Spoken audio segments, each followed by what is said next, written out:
जरांगे पाटलांनी आदेशाप्रमाणे आंतरवाली सराडी येथून त्यांनी काही लॉंग मार्च चालू केलेला आहे। मराठा समाजाच्या मुलांना त्यांच्या भविष्यासाठी आरक्षण मिळावं म्हणून यासाठी राज्य सरकारला जाग येण्यासाठी आम्ही मुंबई येथे लॉंग मार्च करत आहे।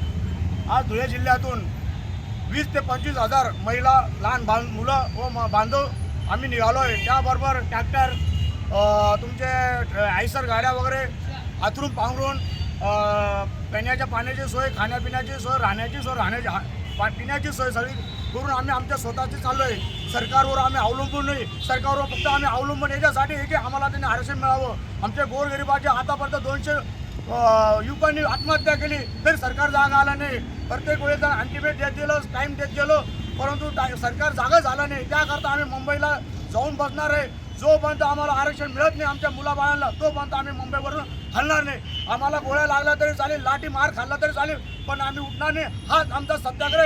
एक मराठा,